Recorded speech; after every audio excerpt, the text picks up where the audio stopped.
Em 1993, um filme aparentemente despretensioso chegou aos cinemas. Promovido como uma comédia romântica com Bill Murray, Feitiço do Tempo parecia seguir uma fórmula familiar. O que o público não esperava é que, sob a superfície de humor, estivesse uma das fábulas filosóficas mais precisas do cinema moderno. A história acompanha Phil Connors, um meteorologista cínico, arrogante e visivelmente entediado com a própria existência, enviado para cobrir o ritual do Dia da Marmota em uma pequena cidade que despreza.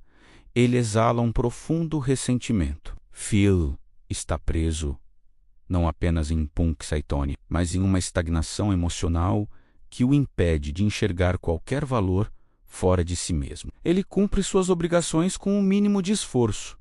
Trata a produtora Rita e o cinegrafista Larry com desdém e anseia apenas pelo momento de ir embora. Mas o problema de Phil não é o tempo que ele precisa passar na cidade. O problema é a vida que ele se recusa a viver. Preso por uma nevasca, ele é forçado a pernoitar. Ao acordar na manhã seguinte, o rádio toca a mesma música. O locutor diz as mesmas palavras e o calendário insiste. Ainda é 2 de fevereiro.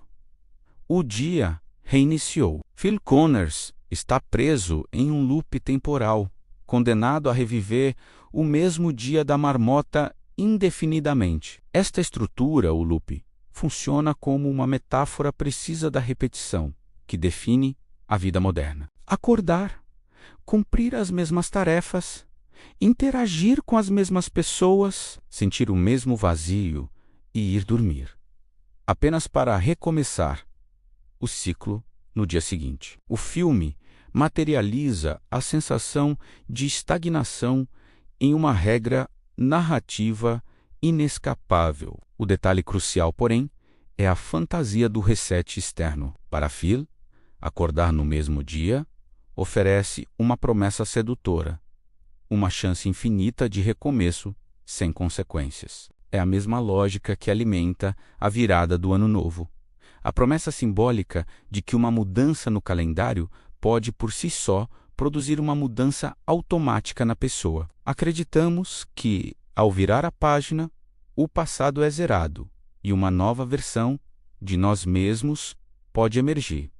Mas mudar o dia não muda a pessoa. Inicialmente, Phil explora o ciclo para ganho pessoal. Sem consequências, as regras sociais desaparecem. Ele come sem moderação, dirige de forma imprudente, comete crimes e manipula pessoas para satisfazer seus desejos imediatos. O loop se torna seu playground particular, um videogame onde ele detém todo o controle. Ele usa seu conhecimento prévio para seduzir mulheres e, principalmente, para tentar conquistar Rita, sua produtora. Ele aprende seus gostos, seus sonhos e suas paixões. Não por interesse genuíno, mas para construir uma performance calculada. A cada tentativa fracassada, ele simplesmente acorda e tenta uma nova abordagem, ajustando o roteiro. No entanto, mesmo com liberdade absoluta e sem o peso de qualquer consequência, um vazio crescente se instala. A repetição esgota o prazer. As vitórias perdem o significado quando podem ser refeitas infinitamente. A ausência de futuro anula o valor do presente. E mesmo, contudo, nada muda. A estrutura do dia permanece a mesma.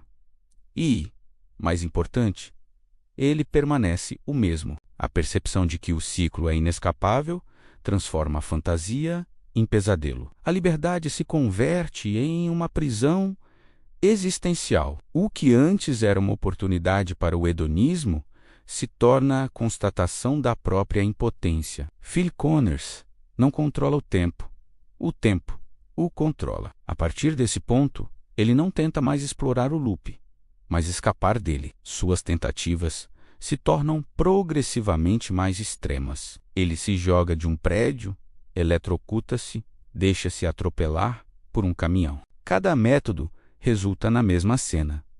ele acorda às 6 da manhã ao som de I Got You Baby.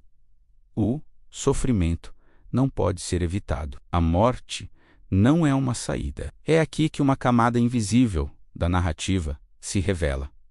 O problema nunca foi o ciclo temporal. A repetição do dia era apenas um espelho que refletia a repetição interna de Phil, seu cinismo, seu egoísmo, sua incapacidade de se conectar. O sofrimento não estava no loop, mas no personagem. Ele estava sofrendo muito antes de o tempo parar. O ciclo apenas removeu todas as distrações que o impediam de confrontar esse fato.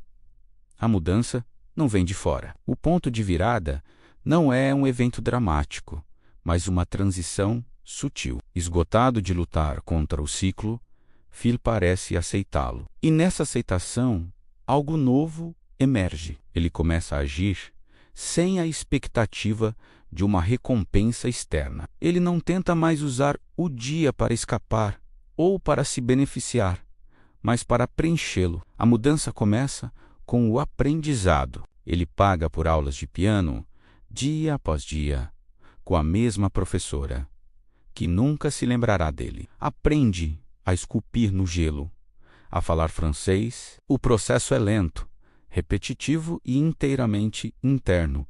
Ninguém o aplaude, ninguém reconhece seu progresso no dia seguinte. O valor da ação passa a residir na própria ação, não em seus resultados visíveis. Ele não está mais tentando manipular o mundo para seu prazer, mas transformar a si mesmo através do conhecimento e da disciplina. É aqui que o loop começa a perder sua força. Ele deixa de ser uma punição e se torna uma oportunidade. Essa transformação interna inevitavelmente se manifesta externamente. O conhecimento que Phil adquire não é mais usado para manipulação, mas para serviço. Ele memoriza os eventos do dia, não para se dar bem, mas para ajudar os outros. Ele salva um menino que cai de uma árvore, ajuda as senhoras com um pneu furado, impede um homem de engasgar. Suas ações são pequenas, anônimas e, no contexto do loop,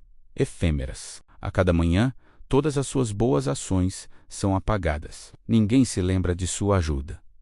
Mesmo assim, ele continua. A repetição que antes o levava ao desespero, agora estrutura um propósito. O ciclo permite que ele aperfeiçoe, não a sua performance, mas o seu caráter. O cuidado com os outros se torna a fonte de sentido real, um sentido que o hedonismo e o poder nunca puderam oferecer. A verdadeira mudança se revela como uma transformação de valores, não de circunstâncias. Phil não muda porque o dia muda. Ele muda porque ele mesmo escolhe mudar. É apenas quando essa transformação está completa que o ciclo se quebra. Depois de um dia preenchido com atos genuínos de bondade, criatividade e conexão, ele vai dormir ao lado de Rita. Pela primeira vez. Ela não o rejeitou, pois ele não estava mais atuando. Ele se tornou a pessoa que antes fingia ser. Ao acordar, a música no rádio é diferente. Rita ainda está ao seu lado. É 3 de fevereiro. O feitiço está quebrado. O fim do loop é uma consequência da sua mudança interna, não a causa dela. O filme não oferece uma recompensa mágica. Ele demonstra o resultado natural de um processo de autoconhecimento e transcendência do ego. Feitiço do Tempo se revela, então, como uma crítica contundente à nossa crença de que datas especiais produzem pessoas novas. O filme usa o Dia da Marmota para expor a ilusão do Ano Novo e de qualquer outro marco temporal que usamos, para adiar a responsabilidade pela nossa própria transformação. Esperamos o 1º de janeiro, a próxima segunda-feira, o próximo aniversário, como se a mudança de um dígito no calendário tivesse o poder de reescrever nosso código interno. Depositamos em um evento externo a esperança de uma renovação que só pode vir de um trabalho interno, lento e repetitivo. O recomeço simbólico é sedutor porque não exige esforço, apenas paciência. Phil Connors teve que viver o mesmo dia, milhares de vezes, até entender que o problema não era o dia, mas quem ele era dentro dele. Ele só avançou no tempo quando parou de esperar que o tempo o salvasse e começou a trabalhar em si mesmo. A promessa de uma página em branco é uma ilusão que nos mantém presos exatamente onde estamos, repetindo os mesmos padrões e esperando um resultado diferente. O recomeço não acontece quando o calendário vira, mas quando nós viramos. Quantos ciclos nós mesmos repetimos, esperando que o calendário faça o trabalho que, no fundo, evitamos fazer. E você vai ficar em um ciclo contínuo ou vamos mudar isso em 2026? Conhece o Noir Analítico? Então já se inscreva no canal e deixe o seu comentário e até a próxima.